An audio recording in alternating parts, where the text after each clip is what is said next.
రక్షణ అనే మాటని బైబిల్లో 3 లెవెల్స్లో వాడారు. 3 లెవెల్స్. ప్రతిదానికి ఒకటే వర్డ్ ఉపయోగించారు రక్షణ. But they have used it in 3 వేస్. ఒకటి రక్షణ ఏంటంటే మనము పాపము నుంచి రక్షించబడ్డాం. అంటే పాపం యొక్క ప్రాయశ్చిత్తం. అంటే యేసు ప్రభుని సొంత రక్షకుడిగా అంగీకరిస్తే మనం పరలోకంలోకి వెళ్ళిపోతాం. That's all. నీతిమంతులుగా తీర్చబడ్డాం. దీన్ని ఉపయోగించినటువంటి పదం ఏంటంటే justification. Remember that word, justification. Justification ఏంటంటే you have been declared righteous. నువ్వు నీతిమంతులను ముద్ర ఇచ్చారు. ఒక వర్డ్ ఉపయోగిస్తా, నాకు గుర్తుపెట్టుకోండి. We have been saved from the penalty of sin. మన మీద ఇంకా పెనాలిటీ లేదు. నా కూతురు టేప్ రికార్డర్ ఎరగొట్టేసింది, నేను పే చేసేసాను. పెనాలిటీ అనేది లేదు. దట్ డస్ నాట్ మీన్ ఆ మళ్ళీ టేప్ రికార్డర్ ఎరగొట్టకూడదు కానీ దాన్ని ఎరగొడతాం. కొట్టకుండా కాపాడుతూ ఉంటామే దాన్ని 2వ లెవెల్ అంటాం. That is every day till death it happens. ఆ విధంగా మనల్ని కాపాడుకుంటున్న దాన్ని సైంటిఫికేషన్ అంటాం, పవిత్రపరచబడటం. ఓకే, మొదటిదేమో నీతిమంతుగా తీర్చబడటం. That is penalty of sin. This is called the power of sin. మన మీద పాపం యొక్క ప్రభావం బయట నుంచి పడుతూనే ఉంటుంది.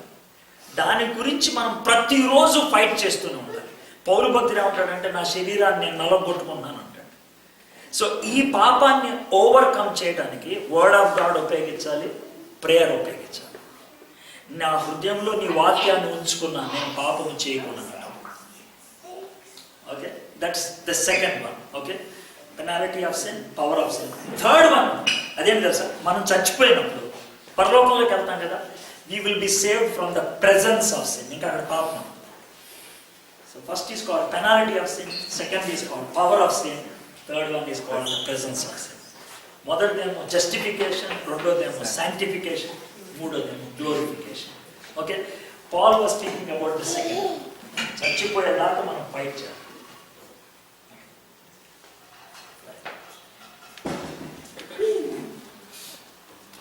కొన్ని words confusing. Love is also confusing word. Love అనే మాటకి 4 షేడ్స్ ఉన్నాయి తెలుసు కదా. 4 షేడ్స్.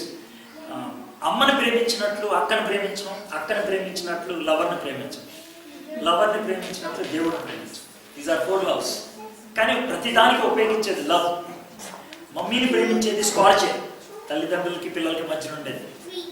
రెండోది అక్కని తమ్ముడిని అన్నయ్యని ప్రేమించేది ఫిలియో, స్నేహితుల మధ్యన స్లిప్పింగ్స్ మధ్యన ఉండేటువంటి ప్రేమ. మూడోది వైఫ్ ఆర్ హస్బెండ్ ఆర్ లవర్కి ఉండేటువంటి ప్రేమ, దీన్ని ఇరాటిక్ లవ్ అంటారు, ఇరాస్. ఫోర్త్ వన్ దేవుడు ప్రేమ, అగాపే. 4 ఇంపార్టెంట్. కానీ అగాపే ప్రేమ ఉన్నప్పుడు మిగిలిన 3 లవ్స్ కూడా కంట్రోల్ ఉండాల్సింది. But it's all love, 1 word.